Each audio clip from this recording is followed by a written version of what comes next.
લક્ષ્મણભાઈ નંદાણીયા તેમના તરફથી 11,111 રૂપિયા આવે છે. કનુભાઈ રામસિંહભાઈ પાછું હલવાનો હે વસરા હું લખ્યું વાસો લખ્યું મોકલો. Russia okay Russia okay Russia. મને કે કીર્તિભાઈ ને કોઈ બોલાવે છે એ કઈ નવીન નથી કરતા. અમારા પ્રારબ્ધનું બધાના ખીચામાં પડ્યું છે. નગર 850 કલાકાર છે, અમારા નામ કેમ આવે? એટલા લઈએ તો અમે શું કઈ ઘી પાઈ દે બધાને? નહીં, અમારા પ્રારબ્ધનું પડ્યું હતું. આ તમે 15 વર્ષ પહેલા પ્રોગ્રામ કર્યા તો 5,000 માં પતી જાત, પણ હવે અત્યારે વ્યાજ થતા 3 લાખે પગ્યું. ના તો 4.5 લાખ. અમારું બેયનું પેકેજ છે 7.5 લાખ રૂપિયા. હવે એક ભાઈ મને પૂછ્યું મને કે તમારો અને કીર્તિભાઈનો પ્રોગ્રામ રાખવો છે કેટલા થાય? હું કહું 7.5 અને વેગડ સાઉન્ડ એટલે 8.5. મને કે માયાભાઈ એની કરતા સમૂહ લગ્ન કરી નાખાય, ડાયરો ના કરાય. એક જગ્યાએ અમારામાં ભાઈ બહુ રૂપિયા ઉડે ડાયરામાં. એવી સીડી એક માઇકમાં જોઈ ગયા અને એણે અમારો કોન્ટેક્ટ કર્યો કીર્તિભાઈનો. कीर्तिबहन के तुम्हारे गमे एम कर मुझे प्रोग्राम करना है, कुंभ के मेले में हमारे भंडारा करना है और तुम गाता है तो बहुत रुपया आता है, पर हमें जहाँ प्रोग्राम जाए पर हमें ऑडियोज केवू से तो रुपया थाय, बाकी हमें नमे 28 वही आवेला सही. हमें कौन से ने नकर के तमे एम न मानता कि हमारे रोज आम उडे करक हमारा भाग में आवे लुखा गाम અને એ તો મદારી વાહળી મોરલી વગાડે ને ત્યારે મણિધર હોય ઈ જ ડોલે કે ડેંડા નો ડોલે. એટલે આવો આપણો કાર્યક્રમ હોય બધે આપણે બહુ સારા કાર્યક્રમ હોય બધે. અને એમાં આયર સમાજ તો શેષ નારાયણના અવતાર છે. પૂંછડી ઉપર કોઈ પગ દે મેળ ન આવે, ગમે ત્યાં ફૂફાડો મારી લે પછી જેવી જવડી ફેર. એટલે અમે મહાત્માએ કીધું એટલે પછી કીર્તિભાઈ મને કે માયાભાઈ જવું પડશે, એક મહાત્મા છે ને આપણે અવારનવાર મળ્યા કરે. અમે ગયા ત્યાં પ્રોગ્રામમાં એટલે પછી વચ્ચે વચ્ચે આમ નામ આવે ને ફાળાના અમરીશભાઈ, એટલે આપણે વચ્ચે બોલવું પડે ને. અત્યારે જેમ બોલ્યો એમ એટલે એક એમાં પ્રોગ્રામનો હાવ રસ્યો માણા બેઠેલો, વચ્ચે આ નામ બોલવાનું આવે ને એને કંટાળો આવે. એટલે આવીને મને કીધું માયાભાઈ વચ્ચે નામ નહીં કઈ બોલવાનું. અરે મેં કીધું આ મહાત્માને ફાળા માટે પ્રોગ્રામ કર્યો છે, એને કુંભના મેળામાં જવું. એટલે એને મને કે કેટલો ખર્ચો છે? મેં કીધું તો બાપુને ખબર હોય. એટલે બાપુને બોલાવે. બાપુ કે 200 ડબ્બા ઘી કા, 100 ડબ્બા તેલ, 50 આટા ખાંડ. એને આખું લિસ્ટ આપ્યું. ઓલે કીધું બધું હવારમાં આવી જાય, કોઈની પહેલે ફાળો નથી કરવાનો, પ્રોગ્રામ એકલો ચાલુ રાખો. ત્યાં તો બાપુની જટા છૂટી, ક્યાં બાત હે, કરણ કા અવતાર હો ગયા. મેં કીધું કેદું નો અવતાર થયો છે? તો આજ આવ્યા અહીંયા અને આખી રાત પ્રોગ્રામ હાલ્યો. હમણાં કુંભ શરૂ થયો ને ત્યારે બાપુનો ફોન આવ્યો, માયા ભાઈ वो बोला था उसका नंबर क्या है? મેં કીધું અમે બહાર ગામના હતા, અમને ક્યાં ખબર. બોલો પરબારી છે બોલાવીને નીકળ્યું છે બોલો. એટલે એમ ન માનતા કે અમે બધે હારા જ ગામમાં જતા હોય, ક્યાંક ક્યાંક આવે અમારા ભાગમાં. પણ મારે થોડીક જે વાત કરવી છે. કઈ વાત કરતો હતો? કઈ ગયો લ્યો? વાત ही करतो तो તમે એક છોકરો પાસ થઈ જાય તો બાપને ખબર પડે, તો આપણે એવી રીતે પાસ થાય તો ભગવાનને કેમ ન ખબર પડે? સાહેબ એ વ્યવસ્થા કરતો હોય છે. બાકી અમુક તો જો ઉપલી હાવ ખીજાવા જ આવ્યા મારા, અમુકને વધાવ્યા ન થતા. આપણે કે અહીંયા બે તો અહીંયા બે તમને હું હતો, તમે જ્ઞાની લાયક નથી એટલે કે ભાઈ બતાવ્યા ન થાય. હમણાં તો એક છોકરો 12માં નાપાસ છે, 12માની પરીક્ષામાં. મેં કીધું એવાનો છોકરો હશે, વાહડો લીધો છોકરા સામે. નાપાસ છો? નાપાસ? કેટલા તારા ટ્યુશનના ખર્ચા, કેટલી તારી ફી અને નાપાસ થયો? આ બાજુવાળા સંપર્કભાઈની છોકરી જો, બોલો કે ઈ જો મત નાપાસ થયો, હું જો બાપ છો કે આવું બાપથી આવું શીખવાડે. એટલે એના બાપા એમ કહેતા હતા કે ઈ દીકરી કેટલા ટકા લાવી એમ ઈ જો એમ. એક હાવ ઝીણો જોક છે, હાવ ઝીણો. એક ભાઈ નિમાણા બેઠા હતા, કોકે કીધું કેમ નિમાણા બેઠા? કે બોલો કે મારા બાપા દેવ થઈ ગયા. એ કે તમારા બાપા દેવ થઈ ગયા, તમે કેમ આવા છો? અમુક વાત ઝીણી હોય, આ પકડાય તો જ મજા આવે. હા, અને સમજાય એને જ દાંત કાઢવા, નો સમજાય એને બેઠું રહેવું. એને જેથી સમજાય તેથી દાંત કાઢવા, હાલે લે. એક છોકરા એક ભાઈ બેઠેલા એટલે પૂછ્યું કે કેમ ભાઈ આ વાળ બાળ ઉતારી નાખ્યા, મૂછું વહી ગઈ. તો ઓલો કે મારા બાપા ગુજરી ગયા. તો ઓલો શું કે તારા બાપાએ પહેલું કામ સારું કર્યું. લે, આખી જિંદગીમાં હારામાં હારું તારા બાપે કામ કર્યું, જ્યાં ગુજરી ગયો ને એ. બાકી જે મંડળીઓની અંદર બૂસ માર્યા તારા બાપે જ માર્યા હતા ભાઈ. નહીં, જીવનમાં સારા કામ કરો, મજા આવશે, જીવવાની મજા આવશે. જેમ જેમ, અને તમે સાંભળજો, જેવા જેવા આપણા વિચાર હોય ને ભાઈ, એવું આપણું ગ્રુપ બને. જેવા આપણા વિચાર હોય એવું આપણું ગ્રુપ બને. અને જો આ માતાઓ બહેનો હવે થોડા ઘણા બેઠા છે અત્યારે જ્યાં ડાયરો બેઠો ને ભાઈ, એ બધો ખરો ડાયરો બેઠો. અમુક હાજરી દેવા આવ્યા હતા. એકચ્યુઅલી અમે બહુ બીજી હોય. વાહ, એ બધા સટકી ગયા. હવે જે ડાયરો બેઠો ને ભાઈ, ગુલ રહે ગુલશન રહે, ગુલ કે પત્તે ચલે ગયે, તું પૈડીમાં મારા વાલા, તું પૈડીમાં. કારણ કે એક નક્કી છે, અમારી પાસે કોઈક ડાયરેક્ટ દોડીને આવે, એકવાર પડી તો જાય.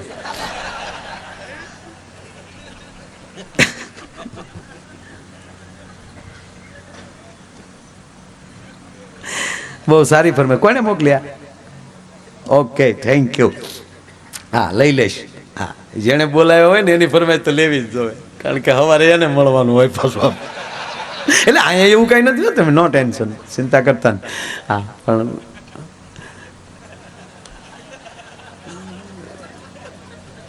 વાત ઈ કરતો અત્યારે જ્યાં ડાયરો બેઠો ને અશોકભાઈ, એ બધો ખરો ડાયરો. ગુલ રહે ગુલશન રહે, ગુલ કે પત્તે ચલે ગયે, અબ अच्छे अच्छे बैठे रहे,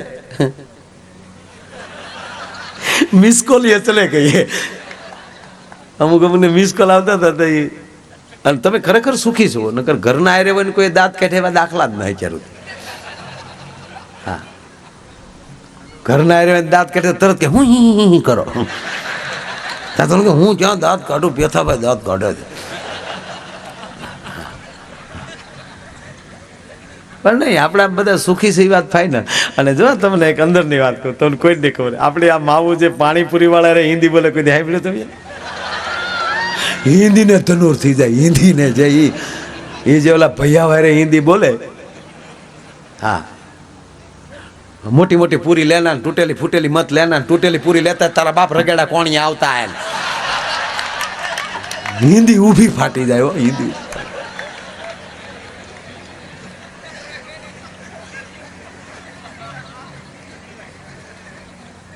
પણ મારે એક નાનો પ્રસંગ લેવો છે. હસાવાની તો ઘણી બધી વસ્તુ સાહેબ, ગમે એમ હસી શકાય. હમણાં અમે અમારા ડ્રાઈવર ગાડી લઈને જતા હતા ને, ત્યાં ગાડી એને ઊભી રાખી દીધી. અમારા ડ્રાઈવરે કચ્છમાં ત્યાં ગાડી ઊભી રાખીને કીધું, મેં કેમ એલા ઊભી રાખી? મને કે આપણા ગામના ડાયા અર્જણ અહીંયા જમીન લીધી લાગે. હું આપણા ગામનો ડાયો અર્જણ અહીંયા ક્યાંથી જમીન લે? મને કે આ બોર્ડ માર્યું. તો હું ગાડીમાં લઈ ઉતર્યો, હું કદાચ હોય તો બોર્ડ વાંચી ગયા. મેં કીધું તારું બાપ ડ્રાઈવર જન છે, સોટ્યો હું ડાયા અર્જણ કાંઈક. હા,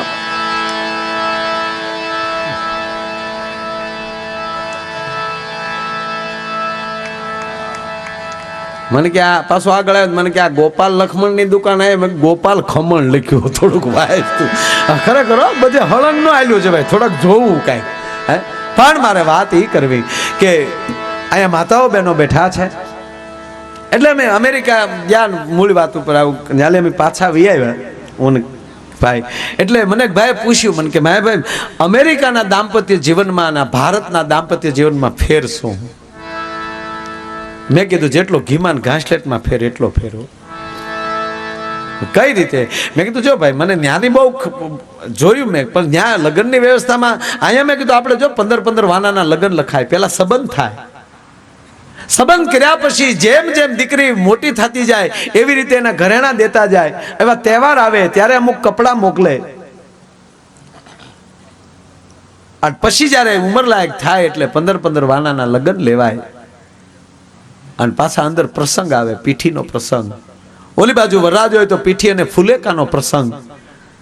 અને એમાંય જાડી જાનું જોડાય અને એમ કહેવાય કે એ વડીલોની હાજરી હોય, મહાપુરુષોની હાજરી હોય અને આ દેશનો બ્રાહ્મણ એમ કહેવાય કે વૈદિક શ્લોકોથી એ અગ્નિ પ્રગટાવી અને અગ્નિની સાક્ષીએ અને સપ્ત ઋષિની સાક્ષીએ એ આ 4 ફેરા ફેરવે.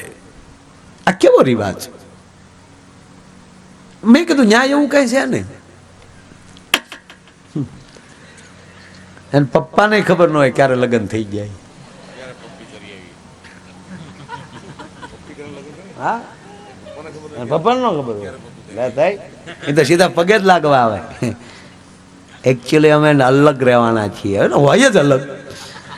અને જે દેશમાં એવો કાયદો હોય કે 18 વર્ષ પછી છોકરી છોકરાને માવતરથી પૂછી ન શકાય તોય કેસ થાય, એ દેશમાં સંસ્કાર ન હોય સાહેબ.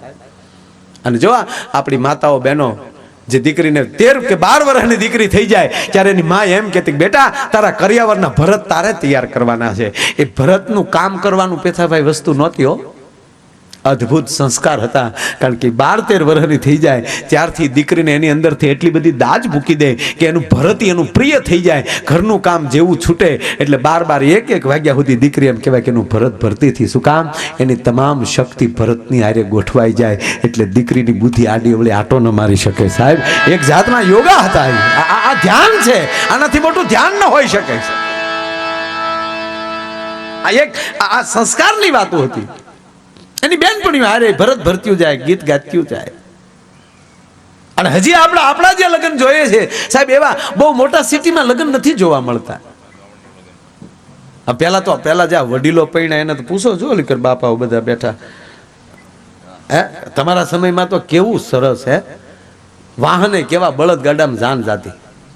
હે વરરાજો તો લોટકી તલવાર લઈને બેસી ગયો હોય. હા, અને ગામડામાં પેલા ઉતારો આપ્યો હોય, ઉતારે વળી આમ જો ખુરશીયું નાખ્યું ભાઈ, ડબ્બા ઉપર રજાયું નાખ્યું હોય, આગળ 2 ડબ્બા મૂક્યા હોય, એની માથે હિંડોળાની ખાટ મૂકી દીધી હોય, એની માથે વળી ભરત મૂકી દીધા હોય, એની માથે નાના નાના ભરતના રમકડા મૂકી દીધા હોય, વરરાજાની તલવાર ખીલે ટીંગાઈ ગઈ હોય, બાજુમાં અણવર બેસી ગયો હોય, ઉતારો હોય, ત્યાં ટોયલેટની વ્યવસ્થા ન હોય. એમાં વળી વરરાજાને અગાઉથી કહી દીધું હોય તારે મોઢે ભાર હોય, તારે બહુ બોલવાનું નહીં. એમાં વરરાજાને વળી ભાતના વાના ખાઈને બિચારાને પેટની થોડીક તકલીફ છી હોય. અને ત્યાં કઈ ટોયલેટ તો હોય નહીં. ઓલે પણ જે જગ્યાએ જાન ગઈ હોય ત્યાં વળી ડેલે ઉતારાને ડેલે બહાર ઢોલી બેસી ગયા હોય, ત્યાં ગરધણીએ કહી દીધું હોય વરરાજાની બધા માંડવે આવે ત્યારે જેવા વરરાજા ઊભા થાય અને ડેલા બહાર નીકળે એટલે મોઢ ઢોલ વગાડતા વગાડતા તારે ઠેઠ માંડવે લાવવાના, આવી વ્યવસ્થા થઈ ગઈ હોય. એમાં બિચારા વરરાજા હલવાય, અણવરને હળવળું કોણી મારે એટલે અણવર કે હું છે એટલે બસારો ઈશારો કરે ડબલો ડબલો ડબલો. એ વળી અણવર વળી ડબલાની વ્યવસ્થા કરે. અણવર વળી ડબલું લીધું હોય, કાખમાં વળી તલવાર ભરાવી હોય, આગળ વળી અણવર ને વાહે વળી વરરાજા ઝમક ઝમક આયા જતા હોય. એમાં ડેલે પોગે તો અહીંયા ઓલા ઢોલી બેઠા ઓશીતા ઊભા થઈ જાય મને ડુબુક ડુબુક ડુબુક. એ તારો બાપ ક્યાં જાય એ તો જો હું મંડાણો ડબુક ડુબુક. આ લગ્નની વ્યવસ્થા.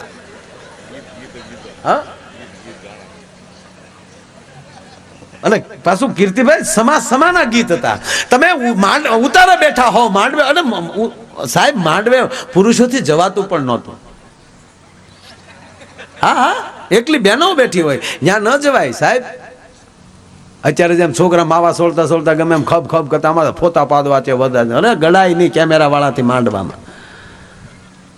કેમેરા વગર નો જાય ઘીરે. આ એક મર્યાદા. ખાલી માંડવે તમે ન ગયા હો, ઉતારે બેઠા હો અને ગીત સાંભળ્યો ને તમે બેઠા બેઠા ત્યાં ખબર પડી જતી કે અત્યારે માંડવે શું પ્રસંગ ચાલે છે. સમાના ગીત હતા. અત્યારે જેમ હાવ જે મિક્સ સોપારી વરિયાળી પાવડર જે શરૂ થયા, હમણાં તો એવા ગીત મેં સાંભળ્યા ભાઈ આપણે એમ થાય કે આ ગીત સાંભળવા કરતા ગ્લોપ ઉતારીને હોલ્ડરમાં આંગળી ભરાવી દેવાય. એકથી માંડવામાં બેનો આમ બેઠી હોય, આમ જૂઠ બોલે માંડવા ડોલે, અમી સાસરીએ જવાના, અમી 500 પારી ખાવાના, સ્વીટકી ખાવ ને મારા બાપનું હું જાય. એમાં ગામડું ગામ હોય, ધૂળ ઉડી ઉડીને ગળા ભરાઈ ગયા હોય, વેજીટેબલ ઘીના ઢેફલા ખવાઈ ગયા હોય અને હાવ ગળા બેસી ગયા હોય ને બંધ ગળે જે બાયું ગીત ગાય કોક દી સાંભળજો. ગળા બેસી જાય જે ક્યાંય ક્યાંય ગીત ગાય, ફૂલાનો તે ગજારો ને ગજરામાં મોતી, મારા બેનને ખબર ખબર નહોતી આ ગામડાની ગોતી લે ફૂલનો ગજરો ગજરામાં મોતી મારા બેનને ખબર નહોતી કે આ ગામડાને મારા ભાઈને ખબર નહોતી આ ગામડાને ગોતી હવે હામા વાળા કન્યા પક્ષ વાળા સાંભળી જાય તો ઈ કઈ બંધ રે ઈ હામું ઉપાડે ફૂલા નહોતી ગજરો ને ગજરામાં ગોટો મારા બેનને ખબર નહોતી આ તો એના બાપ કરતા મોટો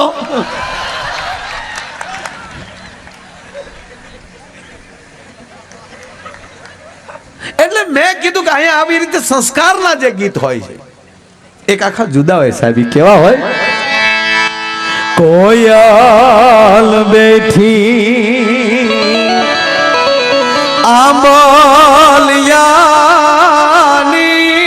ડાલ એ મારો મોરાલિયા બેઠો રે ગઢે